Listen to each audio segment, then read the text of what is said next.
Oh, I thought it'd be appropriate to follow that up with a conservative viewpoint on colonialism. That's great. We are live now, by the way. So what you're saying is going live out to the world. Nobody's watching. So, all right. Except Jen. So we are live. People of YouTube land who are maybe watching this after the fact, we are talking about the straight story today. You have to give me the link, don't you? Well, I just want to prepare people. We're going to be tweeting this out. So give us a quick second because we don't know how to properly alert people to the fact that this is a thing right now. This is so pretty much the correct way. Okay, it's in the chat there. I'm going to go to Twitter, let people know that it's here, and then we can talk about this weird movie from 1999.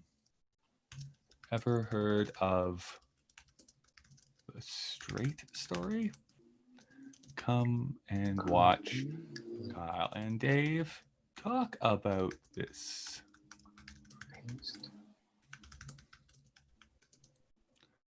And hopefully it's just a weird face of yours. That is the thumbnail. I feel like that's happened, but I don't know if it's my algorithm. How about live streaming? Yay, about being straight. That's awesome.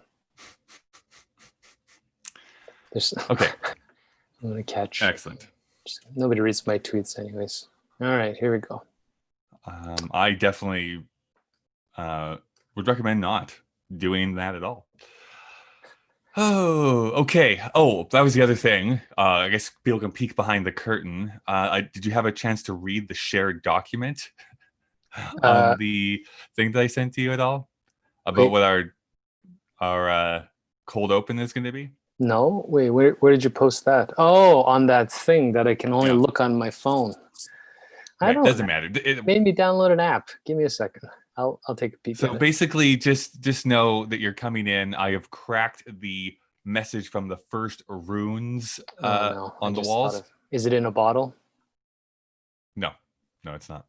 So I've come up with what the phrase is going to be, and this is going to be a foreshadow for an upcoming episode. So,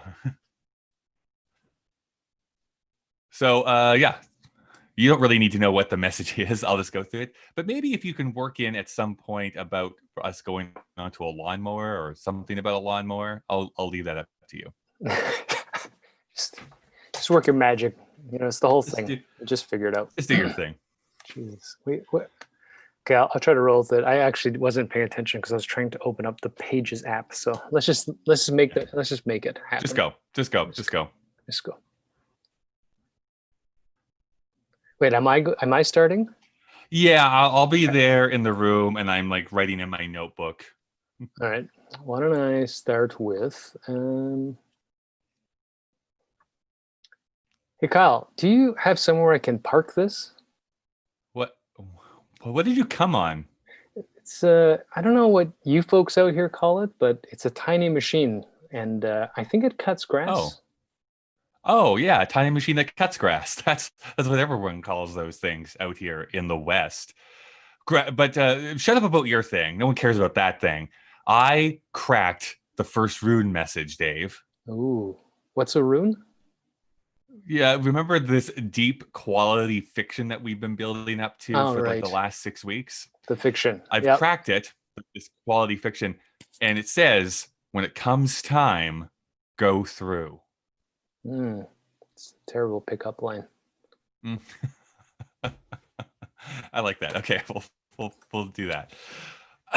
Welcome to Kyle and Dave versus the Machine. My name is Kyle. And my name is David. This is the Machine, a podcast where oh shoot, we have to redo that. All right.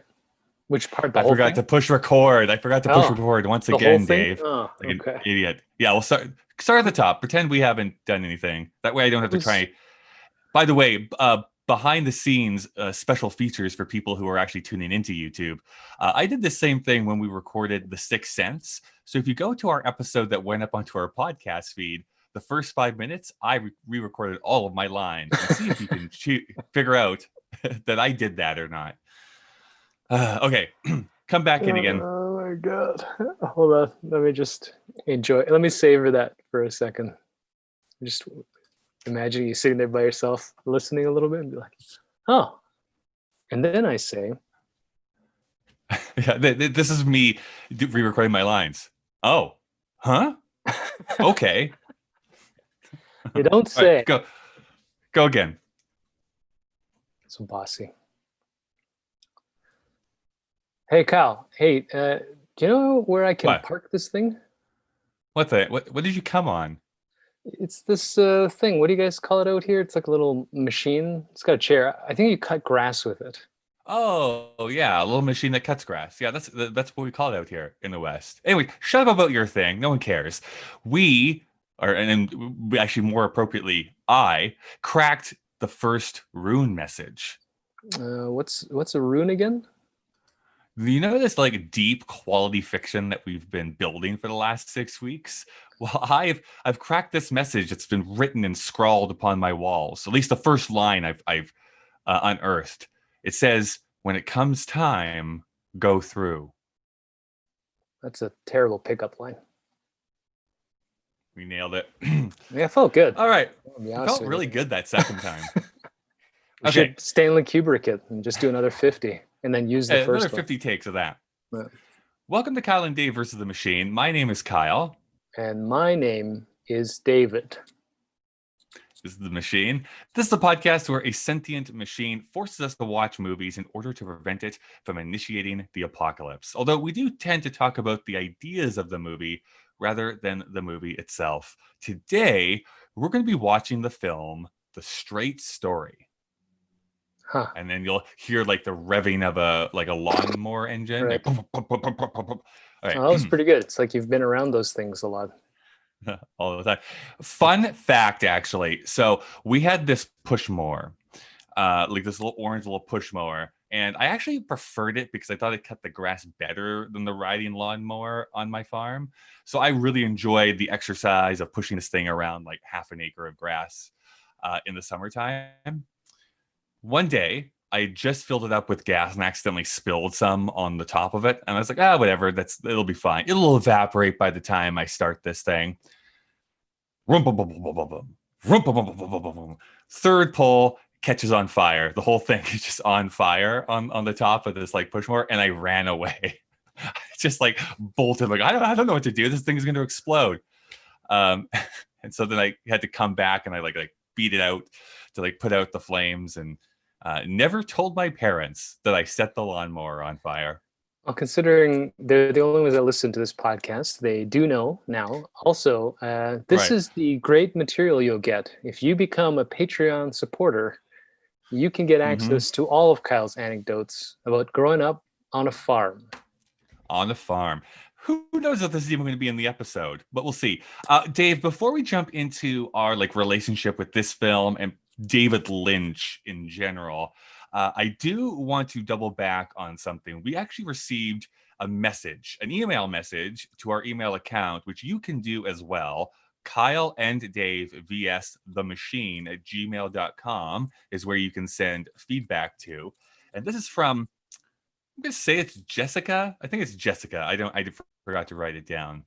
But Jessica writes, I couldn't help but notice that at the end of your 5 weeks of talking about the 1999 Best Picture nominees, that neither you or Dave had the conversation about who you would have picked to win. And there's some other stuff here too, but that is basically the thrust of it. And I was going to ask that question to Dave, but forgot to ask it about him when we were in our American Beauty episode. So let's double back now. And you don't know this, Dave, but me and the machine will sometimes talk mostly about you when you're not here, but also about other topics and things. And I think there'll be some time at the end of this first season to discuss, in general, if we were the Academy, if David Yun and Kyle Marshall were the Academy, who would we give awards to? We'll have a more fuller conversation about that. But let's just say that we were members of the Academy, got our ballots in the mail, and the 5 Best Picture nominees they said that year were The Sixth Sense, The Cider House Rules, The Insider, the other one, what am I forgetting? American Beauty. Right. Oh, and The Green Mile. So those are the 5. who would you, David Young, nominate or not nominate? Who would you pick for Best Picture out of those five? So Sixth Sense, Cyrus Rules we could throw out. American Green Beauty, Mile, Green Mile, and The Insider. and The Insider. Best Picture. Best Picture of all of 1999. Yeah, but of those five, technically. Of those five. Because those are the ones that are shortlisted. I don't know. Am I like, is it me as myself or me as a douchebag critic who's actually on the Academy? No. As you. Yeah. You've somehow been plucked out of the ether and said you are now a part of the Academy, which I'm going to call my shot. I would love to be someday. I just want to be a member of the Academy so I can vote on things. They opened it up. They accepted like 800 new members last year alone or something like that. They've been really packing in the amount of people into it. So let me be part of the Academy. Judging by the previous election, probably only 40% of them actually cast a ballot. Actually voted. Interesting thing what they do, and this is why, in my opinion, the last few years have been a little wild as far as who wins Best Picture, because it's the only category that does it this way. You actually rank your choices. And so you have to get 50% of the vote. So they do it once, and if you don't have 50% of the vote, they cut off the lowest percentage one and then redo it again. Anyways. We're not doing that. Who would you pick number one Best Picture of those five nominees? Sixth Sense. I know what mine is. Oh, okay. Yeah. That's what I would have picked too. Yeah. I cut you off. What I would love. Yeah, sorry. I would also pick The Sixth Sense. Of those five, at least, I think it is 100% the best movie. And 20 years later, I think is the one that holds up the best, personally. Yes. They've actually, there's been some people throw it out here. I don't know if you would enjoy this, of setting a certain time frame, whether it's like 20, 25 years, 30 years, and having the current Academy revote on those awards from X amount of years ago and see if the same movie actually won. I would actually like to see that and to see where it falls. Such a nerd. I am a nerd. I personally wish that Price Waterhouse would release it after like a decade or something like that, of how close certain years actually were. Oh, they don't tell you. I think that's no. They don't, and I hate it because I would love to know some years, like how close was another movie to win over Green Book, a terrible movie that I do not like. But who was the second pick that year of who could have possibly won, or the year between Shakespeare in Love and Saving Private Ryan? Like how close was Saving Private Ryan to actually have won that year? Was it like a blowout, or was it like 5 votes? Is all that it took. Close, yeah. It was probably 1 vote. But, yeah, probably. Spielberg decided not to vote that year, and like that's the one year that he should have. Spielberg seems like the type of guy who wouldn't vote for himself. I agree with that. He probably was like, I'm gonna vote for this plucky upstart of Saving Private Ryan. I don't even know who directed that movie, honestly. No idea who even directed that movie. I feel like Tom Hanks would do the same thing. He's just like, you know what, guys? You did a great job. Yeah, you did a great job. All right, this segment brought to you by Kyle's undying love of numbers and Academy statistics. Dave, let's get into this movie, I guess a little bit more broadly. So what is your relationship with The Straight Story and David Lynch in general? So I have no relationship with this movie. I've never heard of it. Nothing. It doesn't register at all. Okay. So that's that. What's your relationship with lawnmowers then? Well, we had rode in on an electric. One. Yeah, we had an electric one. Mm-hmm. I mowed a lot of lawn. I do remember. How much lawn did you have in Toronto? Tiny, but it's a lot because I don't want to do it. And our neighbor had the old school mechanical when you push the blades. With the blades. And I always thought that was really cool. Yeah, those are cool. My uncle. His sister was mowing the lawn with those old mechanical ones back in 1950 something, 60 something, and cut off his 2 fingers. Yeah. So even to this day, he only has half his fingers on his middle and ring finger on his right hand. I mean, they are pretty much exposed sickles flipping around in a circle. But I grew up in North York in the second house, but the first semi, and I had a lot of, that was like when neighborhoods had friends who hung out, and my friend's little brother got his foot caught in the electric mower when he was like 2. Yeah. That's not good. That's No, not that good. was a bad one. Yeah. I didn't follow. I was like 5 or 4. So I didn't, it's not like I went and found out if he was okay after. And we moved shortly. Oh, okay. No, I don't remember actually how old I was, but yeah. So I don't know if So it it's came off this year. pretty convenient here that there's an accident that befell this young neighbor, and then you suddenly left town Hmm. like a week after that. Seems a little suspicious to me. I was never questioned, and we're past the statute. So, And you I owe can't prove no anything. answers. Yeah. So, David Lynch has a all right. great pompadour. Um, Yes, I don't know if it's technically a pompadour. It's like his own look. I think we he's got a briefly very chatted distinct about it. look. Yeah. My relation with David Lynch is probably Dune, Mhm. and Which you have whichever. a love affair of Dune that is much more Yeah, I deep love than I Dune. think a lot of people's is. Yeah, I think I first watched Dune probably on TV, and I just thought it was pretty cool and weird. I didn't appreciate how bad the ending is, but I just thought it was weird because it's giant worms and blue-eyed people, not in the Aryan way, but literally glowing, and they shoot things with their mouths. It's a fucking weird movie, but I do remember. I think it's Lost Highway. Whichever movie did that, the score was Trent Reznor, and I bought that CD, and that was a weird movie. I'm But I was pretty I'm into pretty 90s. sure that is Lost Highway. Yeah, Yeah. and that's a great. Those are great tunes. Pretty emo, but pretty hardcore. But movie-ish. I like that. And also, I don't think I've watched anything else. I missed Twin Peaks. Mhm. Um, I don't remember if I've watched Mulholland Drive, but I just know he's weird. He's just a weirdo, and he makes weird Yeah. movies. Yeah. I'll answer these questions in the reverse order. So let me start with David Lynch. As with many things, my first introduction to David Lynch was actually via The Simpsons and them doing parodies of some of his things, like especially Twin Peaks, which was parodied a few times on that show How do before I I even knew what Twin Peaks was. how do I tell people I'm shaking my head in audio if they're not watching the YouTube? Anyways, all right, Uh, continue. I guess I just did. so that's so like having people speak backwards and that sort of thing. Anyways, Twin Peaks parodies is like the first I think introduction to David Lynch. The first film that I saw of his was Mulholland Drive, which would have been I think the one that came after The Straight Story, if I'm not mistaken.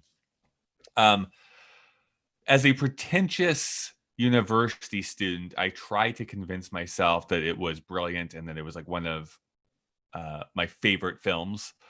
In the intervening years, I've had to reveal myself more truthfully and be like, I have no fucking idea what goes on in that movie. I've seen it. I'm not even joking, like 4 or 5 times, and I still could not describe to you what happens in that movie.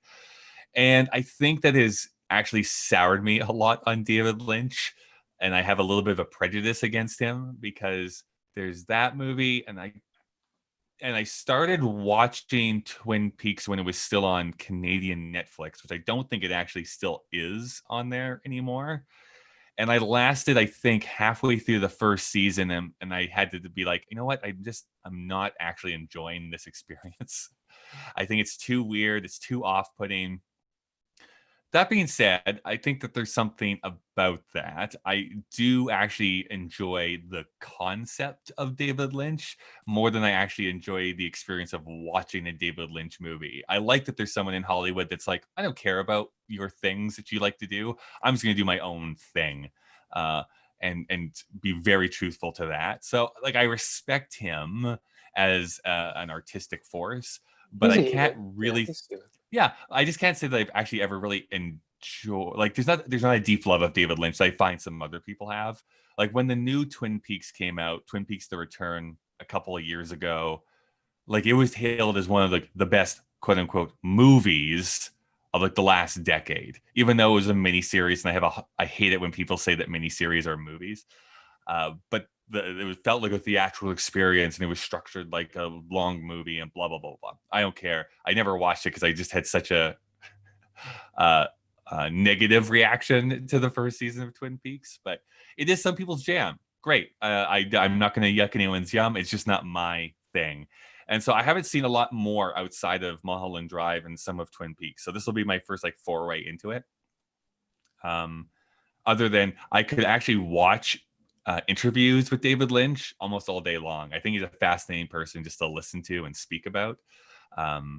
That sort of thing. This film, as you might suspect, as I am an Oscar devotee, knew it from the nominations it got in 1999, because Richard Farnsworth was nominated for Best Actor that year, and I think David Lynch was nominated for Best Screenwriter, something like that. He was nominated for something. So. Yeah. So there's a couple nominations that it got. Having re-looked at this, I think it's actually the most bizarre thing that this is actually a Disney film. But I think that's the oddest thing about this entire endeavor, is that, wait, David Lynch did a Disney film of all things? But it's not, is it considered, does Disney acknowledge it? We'll get to that. We'll get to that here in a moment on this episode about the weird rights issues that actually this movie has. But let's do this. Let me go and thank some sponsors, and then when we return, we'll be talking about The Straight Story. Okay. Well, Dave, was the journey worth it? Sorry, I'm just waking up. What was it that you just said? Yeah, you were deep in slumber. This was like the best sleeping aid. I had to poke you with my poking stick a few times. No, it was fine. Yeah, it was not at all what I thought it might be. You know, when you first said, before I knew it was a David Lynch film, there was a movie called The Straight Story. I thought it was going to be something on the LGBTQ, etc. front. Yeah. And then as it started and I realized it's about an old man on a lawnmower, whose last name is Straight. That's why it's called The Straight Story. Yeah. I wasn't really sure what was going on. And then because it was David Lynch and his reputation, I was expecting this to go off the wheels really quickly. And it didn't. Well, I mean, something I was going to mention before the break and forgot, outside of the very basic plot description of this movie, I actually didn't know what this was about. It's like, other than him being on the lawnmower going to visit his brother, I didn't actually know anything else about this movie. So jumping into it and actually uncovering what the story beats are, and me being like, oh, Sissy Spacek's in this. I had no idea she was in this. and other actors that actually pop up every so often, like, oh, this guy's in it. Interesting. Quick note, apparently, as I discovered, her name is actually pronounced Spacek. Spacek. Oh, so she's like Polish or something like that? Yeah, it's Polish background, I think. But yeah. But no one says it that way, right? We're all wrong. We're all wrong. Yeah, we're always all wrong.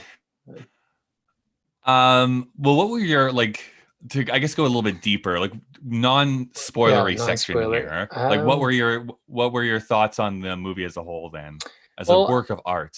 As I was watching it, I just thought repeatedly, this is Kyle's jam. This is something that Kyle's going to really vibe with, because this is a farm and it's about farm life. Even when they go into a town, it's like a farm town. I don't know. It's that nostalgic Americana, good old hometown kind of ethos. And there are classic character story beats, like this sort of family-oriented narrative, we'll call it. I'm just trying not to talk about the movie at all. So it is wholesome, and I think I actually, joking aside, watched the whole thing without actually falling asleep. As much as I wasn't excited by it, it is engaging in its unveiling of what's happening to this guy, and learning about who Alvin Straight actually was, because this is apparently a true story. Alvin Straight, based on a true story. My feelings actually are complicated about this movie, to be honest. You're right in one thing about me vibing with the journey that Alvin goes on. That I really loved. Him actually out on the road, traveling by. Like this is essentially a quarter, I don't know, like farm documentary. Like I don't know. Like there's the overhead shots and like the just A lot of framing wheat. of A lot of wheat. wheat and the open highway and the clouds and stuff like that. Like they really linger on those things.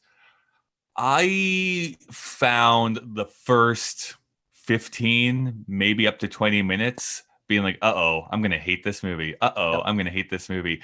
Because I was not vibing with it in the setup. Whatever affectation / accent that Sissy Spacek is doing in this movie Awful. was like, I feel awkward for you. Like I feel like this, I do not know what you are doing. And really all of that could have been done in like 5 or 6 minutes, but more so like it really is just setting up the fact that this guy's old, his brother has had a stroke and he's going to go and visit him. And you could show that by just showing Richard Farnsworth trying to get onto the lawnmower. And that's all that I need to know. Be like, this guy's old. Like, I get it. He's old. Well, I don't need 3 separate scenes to see how old he is before he goes on his journey. When I did a little bit of background research, apparently when David Lynch first made Eraserhead, the script is like 25 pages long, and he made an 80-minute movie out of it. So I suspect that this was stretched out by process as much as it was written this way, in hindsight, because I agree with you. I don't know if we're going to directly go into the characters, but Sissy Spacek really put me off at the beginning. And I felt the same thing. It's not that she wasn't trying or you couldn't see that she's a good actress underneath it, but there's no context in why she's speaking the way she is. I mean, I'm assuming that is part of like the real person. Sure. Like, I'm sure that's what it's modeled after or something. Which is what, we want to take one step back from making fun of the character itself. It's just so weird because it's just out of context and you have no idea what's going on. You know, this is going to sound, I can't say this without it being mean, but you know, there's that scene in Tropic Thunder, right? Where they talk about like Oscar nominations Can't and go people. Full, yeah. I'm not going to actually say the word, but that's what it felt like. Sissy Spacek was acting. Like it felt, I really could see the seams in her performance. It did not feel like natural, lived in, that sort of thing. So anyways, I don't want to belabor that point too much. Most of the David Lynchness stuff is I think seeped out of this movie, save for a couple of scenes of like, this is David Lynch to a T. Specifically a scene with a deer that I'm like, oh yeah, this is very much a David Lynch movie. It is weird and odd. However, there are some very sweet and heartbreaking moments. There is specifically a scene with Richard Farnsworth talking to another old man in a bar about World War II. And I was like, I almost wish there was more of this and less of the other stuff. Having some more of those, like some of those journey scenes, but having more of these interactions with people along the way. That's what I was like vibing with the most. And then we'll talk about the ending here in a bit, but basically complicated. I think there's stuff here that's really strong and other stuff that I think could be completely eliminated and make this such a more succinct and I think better film overall. But let's get into some backstory here then. So The Straight Story was released on October 15th, 1999. It was released on the same day as Fight Club, which was written by Jim Alls, directed by David Fincher, starring Brad Pitt, Edward Norton, and Helena Bonham Carter. We have made an entire episode on Fight Club, so you can go back and listen to that if you'd like. I don't think this movie had a chance when Fight Club opens up opposite you. Just like 1999, you can just quickly turn this off and just listen to a Fight Club episode because that's what everybody did in 1999 anyways. That's right. Yeah. That being said, it is fairly well reviewed. It is currently rated 8.0 on IMDb, 86 on Metacritic, and then on Rotten Tomatoes, from 103 critics, it's rated 95%. Wow. And based off of 31,467 users, which is actually pretty low for Rotten Tomatoes, it's at 91%. Wow. It is available on DVD And that is it. There is no Blu-ray release from this movie, and it is on no streaming platform. So let's pause for a second to have this conversation. The It is controversy. partly owned. It is partly owned by Disney. Disney is like the first production studio that shows up, but it's not on Disney Plus. You cannot buy it, even rent it on any streaming platform whatsoever. Doing a bit of, I'll just say, surface level research. Did you see who the other production company was on this film?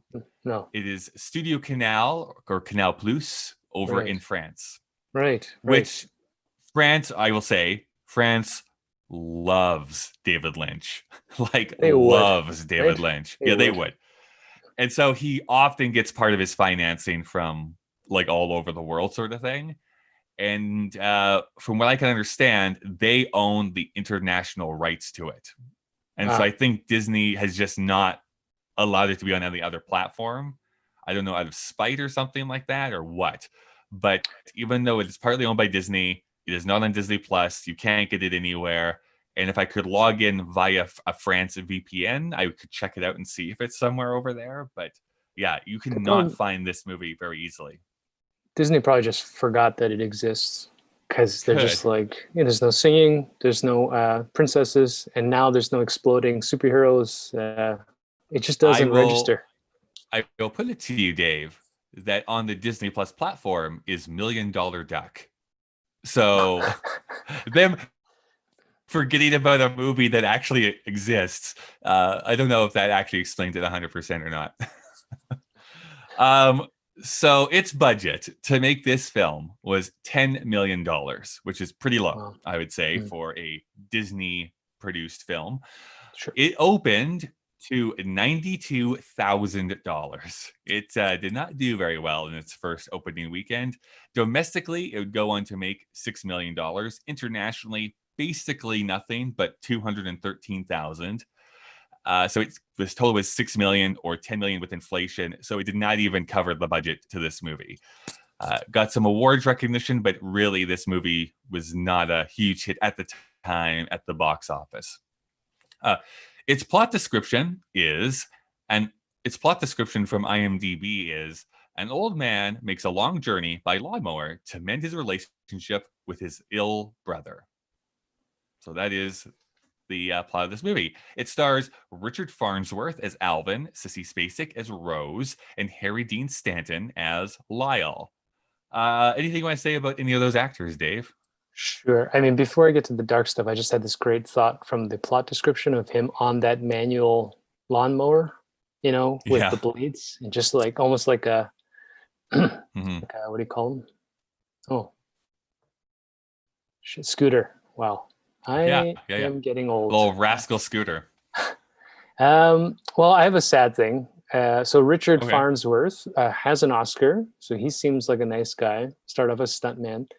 Just after he made this movie, he died in 2000. He killed himself because he was dying of a very painful terminal cancer. So that's I will say you can. The ending is not so nice. You could. If you see him at the Oscar ceremony in 2000, when he was nominated, you can kind of tell. Like he looks kind of rough. He started like years before this. Like he has a credit on Gone with the Wind. Yeah, is how long Richard Farnsworth 1920. was around. Yeah, I will say that actually the most I know Richard Farnsworth from is Misery from 1990. Right. He plays the sheriff in Misery, who's great. He was apparently a chariot driver in Spartacus. I mean, you want to talk about... Oh, yeah, that's right. Yeah. And I mean, talking about Stanley Kubrick again. So, Sissy, I find it really weird now is that seeing Sissy Spacek. I find it a little bit weird seeing her in this movie, knowing that now she would be in the Richard Farnsworth role. Like it's just different ages and stuff going on right now. But I mean, considered one of our great actresses, right? So she has done some really solid work in the past. I'm trying to think of where I know her the best from. Probably to be honest, I haven't. Oh yeah. 100%. Now that you say that, yeah, obviously Carrie is going to be like the biggest one that people know her from. I remember seeing In the Bedroom, which I don't think anyone has talked about that movie since it came out in 2001. But she was nominated for Best Actress in that role, I remember. And definitely got an Oscar for Coal Miner's Daughter back in the 80s or 70s, whenever that movie came out. But I've never seen that movie, so I don't have any relationship with it at all. Coal Miner's Daughter is 1980, so right in between. You are on your Yeah. you're on your game. The only weird thing, oh, she's cousins with Rip Torn, like first cousins. That's weird. Yeah, Okay. so apparently he's the one that got her into some school of acting. And the other thing, Dave, by the way, it is actually pronounced Tornchek. So Rip Tornchek. this one you might like. She actually auditioned for Princess Leia, and Carrie Fisher auditioned for Carrie, and they ended up getting the opposite roles. Switcher. Yeah, it doesn't matter. I would say that the right person got the right role, to be perfectly frank. Well, we will never know. We will never know. So. Yeah, Princess Leia does not have a southern twang, David. Okay. She tried to start off as a singer, didn't work out, and she's got a weird song hating on John Lennon and Yoko Ono. But well, see, this is my thing. Going back to my pet theory that every actor actually wanted to be a singer, and every singer wanted to be an actor. So there you go. You know, we for the CTV app on the Apple TV, we've been watching the. Okay, keep this. Sorry, but let me just sit down here because I need to buckle in for this little anecdote that you're about to tell me. Yes, your CTV app. There's this show called The Masked Singer, which is awful, but we watch it, and you get that sense that whomever is performing, you have to be kind of trying to be a triple threat to make it in that industry. You can't be one-dimensional anymore. They don't like the Clooney's. You got to be able to fight now. You got to do backflips. Anyways, so that's it. And there's another thing that said she's related to King Edward I, but who cares? Not our king. Who isn't? And then Harry Dean Stanton has been in basically every movie ever made for like 40 something years before he passed away a few years ago. The only weird thing that popped up, which I thought was fascinating. Apparently Roger Ebert, your hero, loves Harry Dean Stanton. He's got a rule that if Harry Dean Stanton and somebody are in a film, that it's an automatically good movie, which is a weird thing for a critic to say. Bias. Apparently, biased. He and his family were once tied up and pistol whipped in a home robbery. Oh God! So that came up. He does look like generic old man, but he's good. He is good in everything that he's in. I can't say it automatically makes it a good movie, but he's definitely good in everything that I've ever seen him in. Even if he's in like literally one scene in The Avengers, just randomly shows up in The Avengers. Is he? So it said he's an alien. Is he the guy the alien rips out of the stomach of? No. Oh, an alien. Yes. He is, right? Yeah. Okay. Yeah. So he did great in that. I believed it. Yeah. I really thought the alien was coming out of his stomach, which is great. He did a good job with that. Yeah.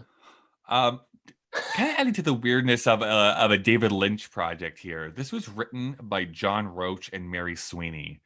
I think every single other movie project, David Lynch has actually written the script that he's directed. But in this one instance, he did not. So this is John Roach's only writing credit. He never wrote anything before or after this.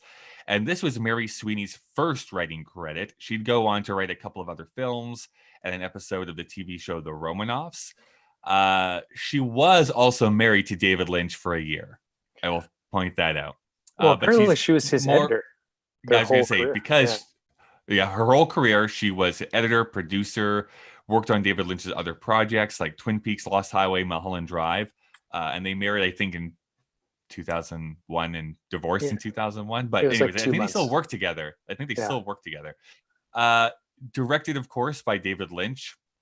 He started with short films, but came to prominence by writing and directing Eraserhead and then The Elephant Man. That film, he'd receive an Oscar nomination for Best Director and Best Adapted Screenplay. This would be actually a tradition for him being nominated for Best Director, but his movie not being nominated for Best Picture. He took that success to make Doom, Blue Velvet, which would earn him his second Oscar nomination for directing. And then other films he made are Wild at Heart, Twin Peaks, Fire Walk with Me, and Lost Highway. And then his next project after this was Mulholland Drive, which would bring him his last major film success. He'd be nominated for his third Best Director Oscar. And then he'd direct one more film in 2006 called Inland Empire. And since that time, he's written and directed a bunch of short films, like just a crap load of them, plus 18 episodes of The Return of Twin Peaks in 2017. But otherwise, since 2006, he has not directed a feature film. So I don't know what's going on with him. Maybe he just got fed up with Hollywood and decided to walk away. He does. Well, it turns out he's a painter and like originally trained as a painter. Just like George W. Bush. And, well, originally trained as a painter. And I've seen some of his paintings and they're dark. And he's described his paintings as organic, violent comedies. So that basically tells you everything you need to know about David Lynch. Need to know. Yeah. So the quick thing is apparently George Lucas asked him to direct Return of the Jedi, which I think is hilarious. Wild. That would have been wild. Yes. Even weirder, he was offered Fast Times at Ridgemont High. And he turned that down because he's like, why would I direct this movie? No, he does not fit that. I could see a David Lynch Star Wars movie. I think that would actually kind of work. Well, we got one. I do not. Yeah. I guess that's true. I do not see him directing a teen comedy. That just does not fit with his aesthetic at all. He did make The Straight Story, so I mean, what do we really know? Which is, just R-rated hijinks after R-rated hijinks is The Straight Story. Nonstop sex and drugs with old people. Yeah. I do like this one thing I learned is that he says he's a big Bourne movie fan, but he thinks the first one is the best. So I think that's in your face, Paul Greengrass, you hack. And that's just me being bitter. I don't know. He's got a pretty obviously weird life. There's a little tidbit that kind of like Fresh Prince. He got his first wife and him bought a house for like nothing, but in the worst neighborhood in Philly. And they were raising their daughter and there was gun violence and they got robbed and stolen cars and dead people and all this kind of stuff. And then they made the move to LA where he got his big break. So, I just thought a little Fresh Prince, mythology there. Yeah. It has nothing to do with that show. So, that's about it. We kind of covered our awareness of him. Great. Yeah. Well, I guess moving on to like spoilers here now. Like, where do you want to start with this movie, Dave? Like, what worked for you? What didn't work for you for this entire film? Well, why don't we? Yeah, I mean, we already kind of spoke about Sissy Spacek, but less about her as an actress. I think it's how the whole movie reflects that. You're not really given a lot of grounding. So for example, never mind the way she speaks, there are those moments she's looking out with melancholy at that weird I mean, that's a Lynch thing. This weird thing with a sprinkler and a ball and a kid that comes out and then standing. You can see his work as a photographer. I mean, those are sort of photographs, but that little montage was it felt like 10 minutes. And you don't understand, like I didn't understand what was going on until, 30 minutes later, he's telling the story. Is it to the hitchhiker that he recounts the story of how she lost her kids? And, this kind of, non-linear. This is a very linear film, but it's told in a non-linear way. So you kind of have to get a ground of what's going on in reflection. Even the opening sequence was so weird with the lady. I've never understood the foil sun tanning, outdoors. Yeah. That's such an American picture. I don't really understand why people do that, especially white people who apparently burn easier, but they put a big foil sheet in a lawn. That's a thing that is very Americana, but that whole opening sequence, like you, I was sitting like, what am I watching? Why do I have to finish this? If I was at a theater, I might have walked out already and asked for my $5 back. You haven't been to a theater recently. I'm just saying, if it was $19.99, $5. This movie's not coming back for another run, and I would have immediately gone next door and watched Fight Club again. So, I think working through it though, I think you're absolutely right. Like the moment he starts meeting people on the journey, like I didn't really vibe with the old. There was a couple of chuckles because everybody likes to laugh at Mhm. old men, but that small town, empty main street thing, I don't care. Um, but once he's on the road, even before the hitchhiker scene, the fact that he breaks the first tractor or Yeah, lawnmower, I was suddenly like, you know what, this movie's got it's got something. It's not just going to be yeah, yeah. him putting around.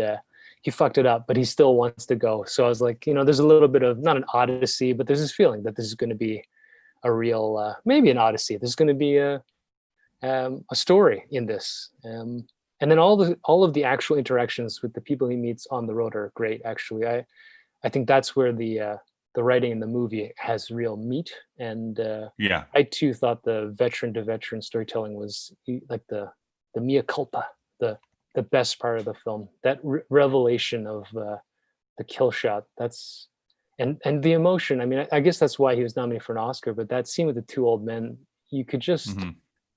um, it just felt very real sitting in this bar. Yeah, I think that was great. By the end, I don't know. Like I said, I didn't leave. I wasn't bored. I, I thought it was fine. Um, yeah, Yeah, it's almost harder to talk about movies where you think it's like it's okay. It's not great or awful. You're just trying to pull things out and I don't know, trying to wrestle with them a little bit more. I do want to, lean in a little bit with that veteran scene because I think that is the crux of this movie. There is, of course, uh, the rain cloud or the thing that's overhead the entire time is him eventually meeting his brother. We know through dialogue that there was an argument of some kind, that there was a breakdown in that relationship for like the last decade, and it's never explicitly said. Now, you said that you think that it was the brother who caused the fire. no, I think he did. The reason Okay. why I got that, I mean, just quickly, not to move away from your suggestion of conversation topic, but since you brought up quickly, for those, I mean, nobody who's listening to this is going to be able to watch this movie. So on the first leg of his second journey, let's call it, his actual journey on the road, he passes by a hitchhiker. And when they're Hmm. sitting together, it's a young woman who's running away from her family. So he recounts the tale of his daughter, Sissy Spacek's character. And we understand a little bit why we finally understand why she's staring out of the window and staring at these kids and Yeah. crying all the time. So it turns out that she is uh, Had five mentally kids and all of them disabled. died, right? Yeah. She had kids. She went out. They were under with some caregiver. The house went on fire. I can't remember if they said they all survived and one was badly burnt, or they all died and one survived. But Oh no, no. So I think one got badly burned, but they all got put into foster and care. then they were That's put what into they say. foster care because she was deemed unable to care Yeah. for them. And so that's quite a jar. And it's used so well to kind of, what I loved about that part is he's not telling this young woman to go home. He's just giving her his experience of this deep regret and these familial connections that she cries every day missing her kids and like life is not fair and so this woman gets this life lesson. But later when he meets those folks who fix the tractor, he refuses to go into that house. And even Hmm. to the point where the guy's like, the phone's right in the kitchen and he won't enter the house. I just felt like there was a weird tension there because, why does it matter so much that they point at that at least three times in that conversation. I think that nice homeowner asks him inside like so many times, but he'd rather sit in that dirt heap trailer he constructed for himself. And I just got this moment where I was just thinking, I think he was involved. And I think that there's deep found regret in everything that's revealed in his life. It feels like his entire life has been these tragic errors. And so it leads to your kind of wanting to spend time with the veterans.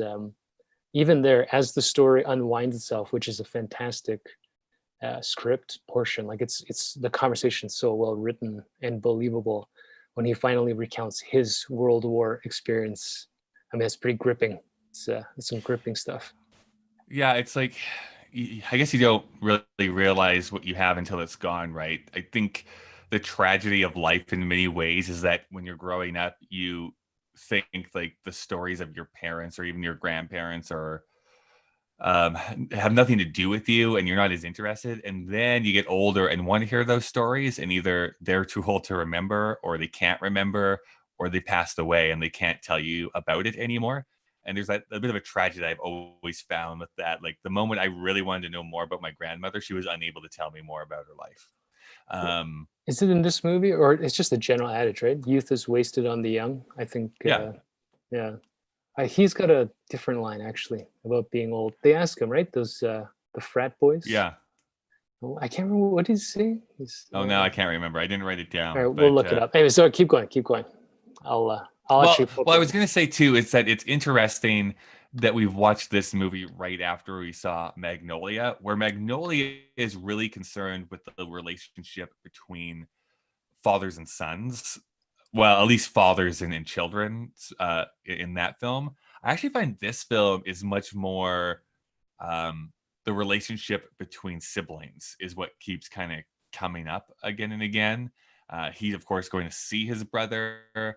I mean, they call them brothers, the people that they went and fought with. I think that idea of brotherhood is actually this recurring theme that keeps popping up. Even the young girl who's running away, there is that tension about the secret that she doesn't really. Well, she's pregnant is part of the reason why she's running away, but there's an unsaid thing about why that would be such a big deal to reveal to the family. We can fill in the blanks, of course, but I think that there is again this idea of family. What is family? Where do you find that family? And really that outpouring of kindness that he sees throughout his journey. He is this doddering old man, and I think there's this idea in present to time 2020 that he would have been robbed 5 miles into his journey and left for dead on the side of the road, and yet he makes this like 2-state journey, and because of the kindness of strangers. Like he is helped along 2 or 3 times because of people that have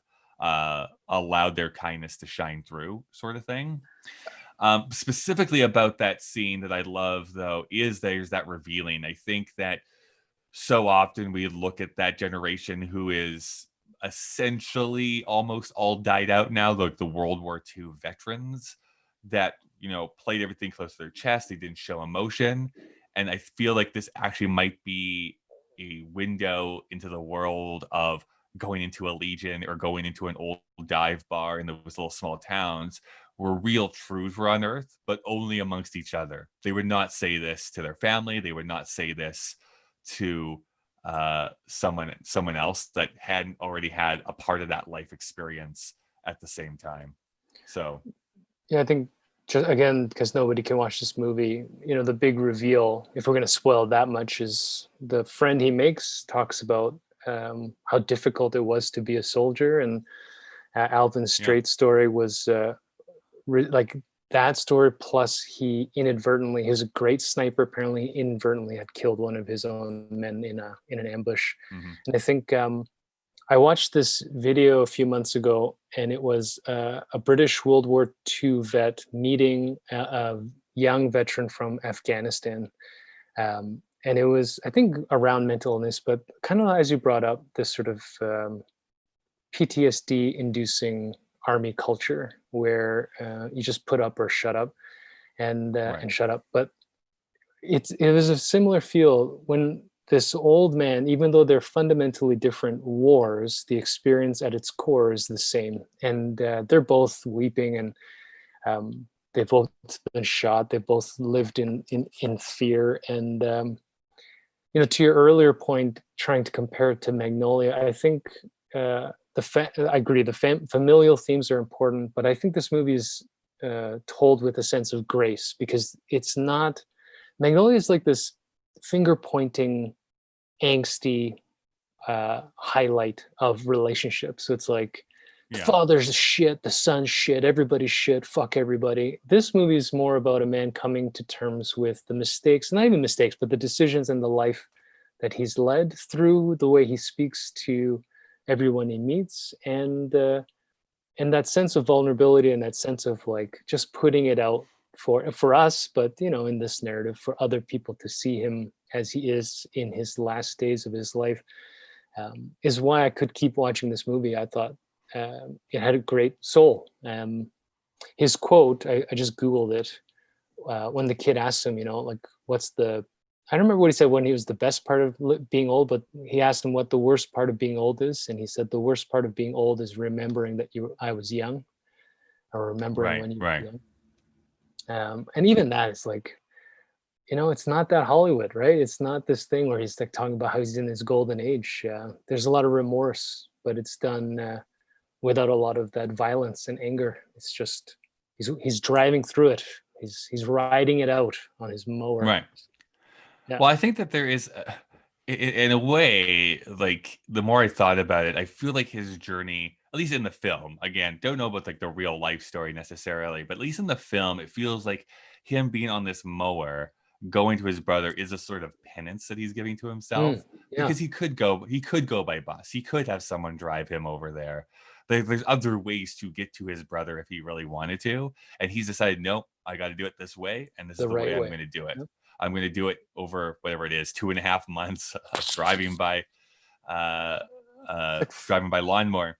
And I actually like the other quote that he has, which is like, you can tell a lot about a man who says, you can tell a lot about a person who calls them wieners. And I think it's 100% true instead of hot dogs.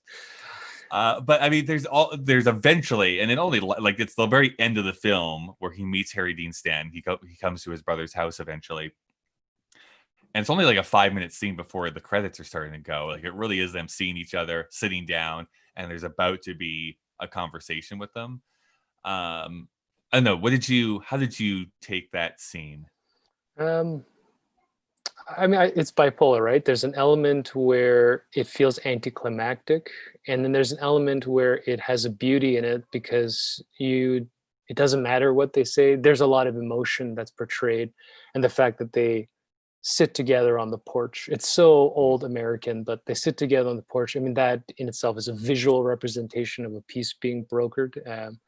I don't think that adding dialogue would have added anything. It might have belabored a point, if there's like, "Oh, forgive you, man," or like, "Remember when I think it might have been too much." Right, But which is weirdly is what I was kind of expecting in the back of my mind, because again, I saw Disney being the yeah, first company in Disney this film. likes to I honestly cater, right? thought, right, I honestly thought that is actually how this movie was going to end, and they don't give it to you that way. It's more like this is the very beginning of this relationship being mended for who knows how long before one of them passes away. Like this is very much the end of their relationship together. This is probably It why hit Disney me has very, designed this movie. They're like, "Well, you didn't maybe, say it. You didn't say it. We don't want to watch it. We're not and leaving it yet for they our viewers." and yet they're still streaming the computer war menace shoes, or tennis shoes, the computer war tennis shoes. uh it hit me a lot more because there is actually something similar that's happened in my immediate family. So my dad has a brother. I have an uncle Oliver, who I have never met in my entire life. I know I have cousins who I have also never met in my entire life. I only know bits and pieces because he doesn't like to talk about it all that much. All I know is there was some disagreement that they had earlier in their life that has kind of caused them not to talk to each other at all anymore, which is unfortunate. But I don't try and push that. However, there was a moment here a few years ago where apparently my uncle had a stroke, who was in the hospital, and my dad was like, I need you to go and take me to the hospital. I need to go and talk to him. And so we took him to the hospital. He went and visited. It was just him who went into the room. Again, have never seen this man in my entire life.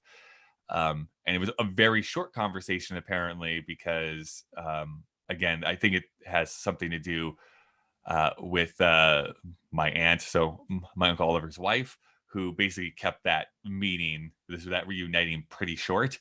But I could tell how much that affected my dad right after. He's very quiet, and he's not a very quiet person for like the rest of the day. So I I take a look at this, and I really do feel like siblings have just a very different energy and a very different relationship, even if you don't talk to each other. Because like, hey, we grew up, we went through some things together. There's almost that going to war kind of mentality, whereas like, hey, we all kind of survived this thing together. That is often unsaid. So even if you have those breakdowns in your relationship, you can kind of pick it up again if need be. I guess why I'm using that anecdote is that it was so bittersweet to me to see these old guys try and talk to each other, but knowing that they're still two old guys who have their own egos and stuff together. And I think they're, at least the Richard Farnsworth character is trying to show grace. And I guess it's up to our imagination to know if the Harry Dean Stanton is going to be receptive to it, because we don't really know specifics in their relationship at all. I mean, I do like that they do show when they sit that the brother is moved. It's not like he's not like this cartoon character and shuts the door in his face or something. Like they have this look and they sit and even as they fade out, I don't understand the star stuff, but that might be a David Lynch thing. It reminds me, I don't know if we've brought up on this podcast, but when we did that podcast brunch club that we do together with that trauma expert, and he brought up how even with siblings, they have different parents and different experiences, because the way they receive data and the way that, let's say, your parents treat you is fundamentally different, even if they're trying to do the same thing. Right.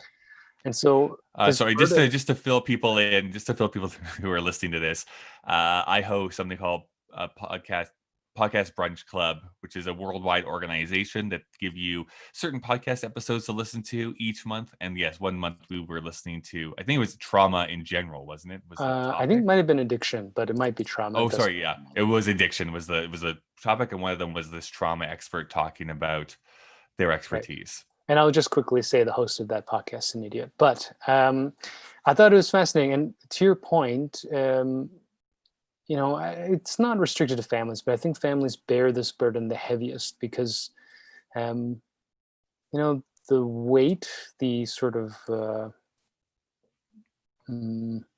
relationship connections that you have with, this old school blood relatives, has a lot more implied responsibility, whether people can live up to it or not, or whether they like it or not, or whatever actually happens in the world, whether it's even supposed to be that way, I don't know.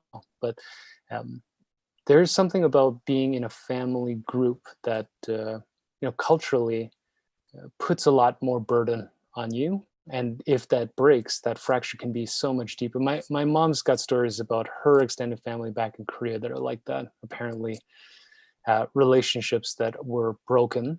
And Helen's told me some stuff about her family. This is not a rare thing. And I've met a lot of people that don't get along, either directly or have, like you said, their parents or their cousins or somebody, where they point in different directions, whatever their beliefs are. But they carry that. I mean, I know I do. When I didn't get along with my family, it was all my own craziness, but it's not like I didn't think about it every day. It colors everything you do. So I think that's one of the powerful points of this movie and the Disney aspect is that it follows a man. I think you have brought a great thing, and maybe this is why I thought of the Odyssey at the beginning. This is a trial he sets for himself for atonement. Because you're right, throughout the movie, he's offered, it's not even just at the beginning, through every stage, he's offered an easy way out, some kind of reprieve. And I don't even know if it's stubbornness. I think it's self-awareness that it's not enough for him to just pop up at a door and just say, yeah, I heard you're dying. He needs to show his brother or himself that this is worth the trip. And it's, of course, dovetailed at the end with the sit down with the priest or whatever, pastor. I can't remember what denomination in the graveyard. And that's a great spiritual talk too, about this sort of thing, about penance and about coming to terms with one's life. So, those are the strongest parts of this narrative, and that's the part that kept me in. Is I'm really rooting for him. And I know, like we've just watched this movie, and it was almost a week ago I watched it. I think it was with the priest in the graveyard too, where they have a conversation, and one of them says, there's a lot of men just trying to forget, and I don't know that quote just stood out to me because I think that's true. I think that's our go-to. We're just trying to forget the past, or trying to forget the things that make us more self-aware about the pain that we've caused other people. We tend to just like try and brush that away. But I think this movie, what it's trying to do is, even at that advanced stage, really grappling with that and being like, no, I can still make amends. I can still seek not forgiveness, but seek grace and show grace, no matter what age I happen to be. It's not enough just to forget. You also have to work through that. We were just watching Lord of the Rings, and there's a scene in the first movie. Extended cut or just regular cut? It's on Netflix. This is how I know I've evolved. I watched the regular cut, Kyle, and I didn't watch it in single sittings. I'm grown up, like a pleb. I'm sure now. Yeah. And I didn't get upset of the plot changes, but there's that scene. I don't remember the exact breakdown, but Frodo's regretting they're in the caves of Moria, and he's like lamenting how he has this burden and they wish they had started earlier, etc. And Gandalf has that line, right? What is it? It doesn't matter where you've been. All that matters is what you do at the time you're given. Something along those lines. And I've been also connected to this phrase, or this concept of good conscience, which is to me right now, this guy, Alvin Strait, for whatever, it sounds like he's made terrible mistakes. He talks about being a violent alcoholic. He talks about these brutal, traumatic life experiences. But finally, in this moment, he's like, I'm going to drive this lawnmower. I'm going to do the right thing. And in the end, I feel like he doesn't have to regret any of those stories. It becomes cathartic. I mean, being able to tell a guy in a bar that he killed his friend by accident, it's probably something obviously he's never told anyone before. You got to let that go, right? And it's not like they show a scene after where he's like, why did I tell this guy? I'm going to, you get this feeling like this is good. All this to be said, I mean, I pull a lot of great value from the themes of the movie. It's not built well, the movie itself. There's a reason why it doesn't exist on streaming. It's pretty boring. Well, what I actually thought was, yeah, boring is a word. I would say, if I was being nice, I would say deliberate. But I agree with that. I also think, and this is a David Lynch thing, where it almost feels like it's shot to be shown on television. There's literally like fades to black, and then like I see when I'm watching TV episodes on Netflix. It is structured kind of weirdly and edited kind of weirdly. But again, that is David Lynch and how he wants his stuff to be seen. I thought it was a 1999 thing, but you're right. And it brings a bit quick to this trivia point that apparently Mulholland Drive was originally pitched as a television show. It was a TV movie, and then he made a feature film out of it. So there actually exists the TV movie version and then the feature film version that has different people in it. Interesting. So weird. Yeah. So yeah, to your point, that now that you brought it up, that's how I remember it. It feels like a made-for-TV movie, except that it's slow. I mean, it's only an hour and a half or hour 40 minutes, but it is just under 2 hours. Yeah. Oh, is it? Yeah, because it felt like it's under 2 hours. Yeah. Yeah, it keeps you in though. Well, I mean, if you're into the story, it'll keep you in there because it's not poorly written. It's just, it could have been done in probably 60 minutes. It could have been a television show. Yeah. The machinist told us that we need to wrap up. So let's ask the questions that we often ask on this show. Do you think this holds up, and do you think this is culturally relevant still? No, culturally relevant only in the themes that we talk about. I think the philosophies. I think there's scenes that I think could hold their own. Like if you made like a short film out of just them talking at the bar, yes, it would be great. It'd be phenomenal. Yeah. But not as a movie. We forgot quickly to bag on this weird. There's a moment where he apparently witnesses a car accident, and this hysterical woman is talking about hitting a deer every day. On the same you didn't like that dramatic zoom into his face. That was so like weird. Straight up like a 70s cheesy action film. Yeah, so random, and it didn't play at all in any other part of the movie. She didn't come back. The theme of hitting a deer off. I mean, maybe that's a metaphor of his life, but it doesn't matter. It's okay. It just is like this goofy. Yeah, it just feels like this goofy excuse to have like a weird scene in them. Yeah. Like part of this movie is structured kind of like oh my gosh, like film noir. Like it is not shot in that style, but in that you're going to see these interesting characters and there's like individual scenes building up to the very end. Or have you ever seen like the really bizarre Scorsese movie called After Hours? No.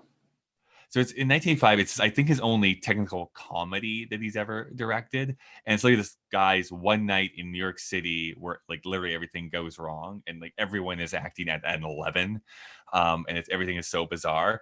For that one scene, basically think of that deer scene, but as an entire movie, and that's what After Hours feels like to me. But that it didn't fit the tone of the rest of the movie, so it was like, what is happening? Why is this happening in this movie right now? I just had this thought. This movie kind of reminds me of a more recent movie called Nebraska with is it Oh Bruce yeah, yeah. Dern. Yeah, Yeah, with I Bruce mean Dern. it's obviously a different movie, but just this slow-moving Americana about a man, an old man, sort of reviewing his life. I think that movie's a lot I think more. Nebraska.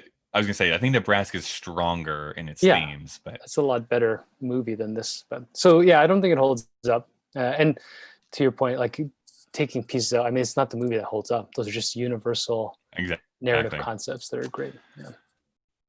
So I guess that means that we are getting close to talking about our ratings.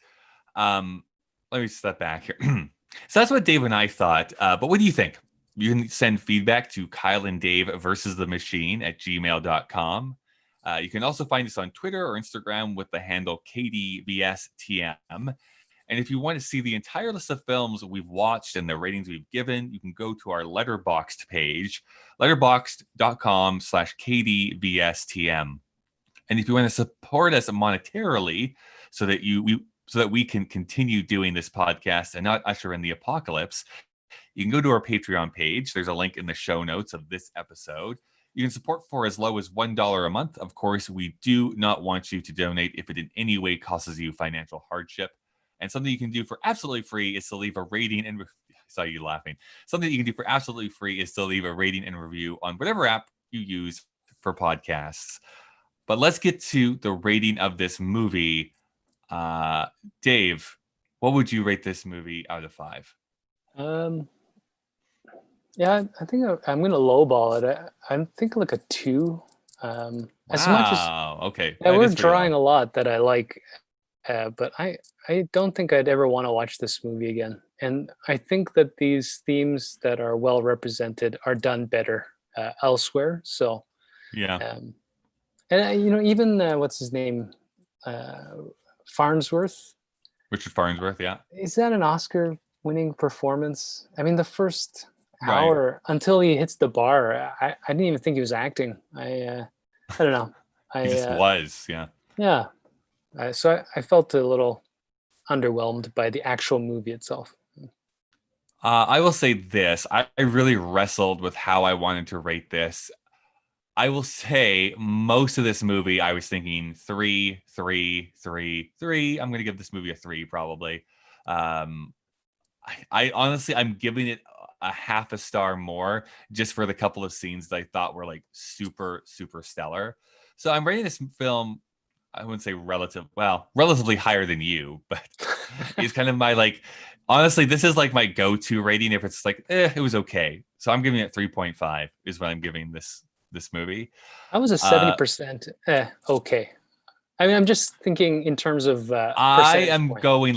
I'm going letter grade because that would basically make this a B- in my university classes. So it's not like it's an amazing piece of work.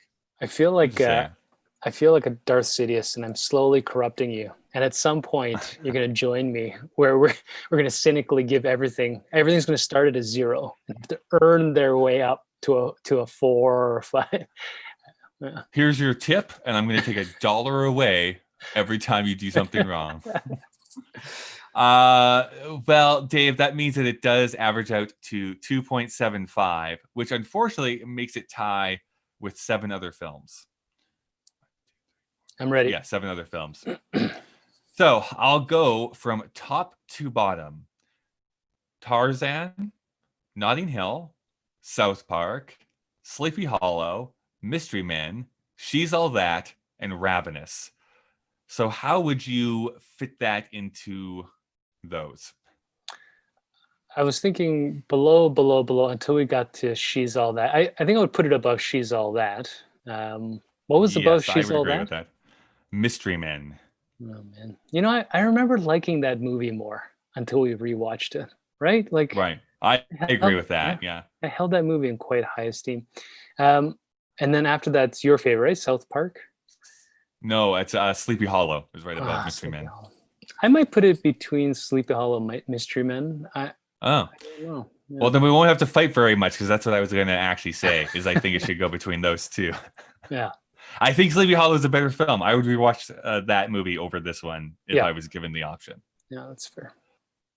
Okay, well, let me do some quick math. And I'm sorry, Ben Stiller. I did own Mystery Men at one point, but if I had it, I would have sold it after watching it again. I don't know if I'll ever watch Mystery Men again.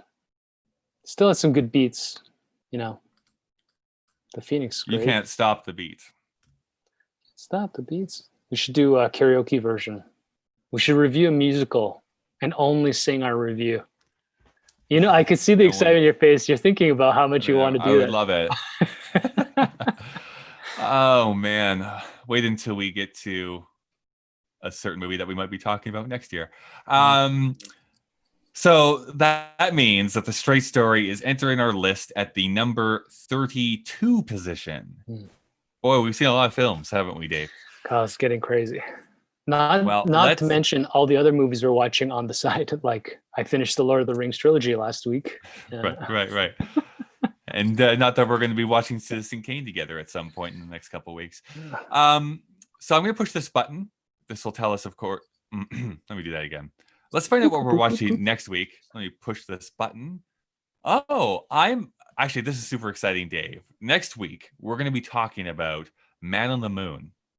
This is one of my on a list that I am actually ashamed to have never seen, because I honestly think this is going to be like very much my jam, and I'm going to like it a whole lot.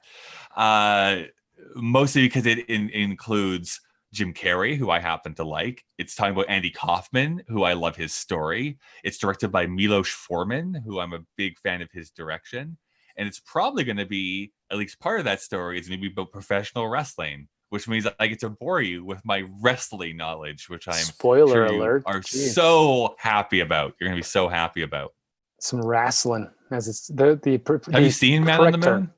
Yes. Have you seen? I watched it. Okay. Yeah, I watched it. I think with Helen, although I think she's going to disavow that. Probably in the mid 2000s, but not when it came out in theaters. And I'm pretty sure technical term is wrestling. If you have time, anyone who's listening, and you like to watch them, if you'd like to watch the movies along with us, watch Man on the Moon, and then immediately after, or at least the next day, watch the documentary Jim and Andy that is on Netflix, because it makes a really great double feature that you should watch. Boy, we're getting close to Christmas here, Dave. But because it's December, the Yuletide. It is December. Yep. So really, I don't know why you brought this lawnmower over in the first place. What kind of grass are you cutting out there? The reality is, I'm just towing my toilet so that I can dump the septic here. Yeah, I didn't have anywhere else to put it. That's what's in the back. My poo. Oh, okay. Well, I mean, I don't know what to say to that. I win. I don't know. I always knew you were full of crap, Dave. Couldn't even say shit. Yeah. No. This is a PG show. No, it's not. All right. I think we had one person for like 2 minutes that was watching us. Perfect. It is Sunday night. I know. I'm going to turn off this recording because the battery's about to die. Sure. And I'm going to push stop on here. Thanks everyone for watching when you watch the replay of this. But I'm also going to end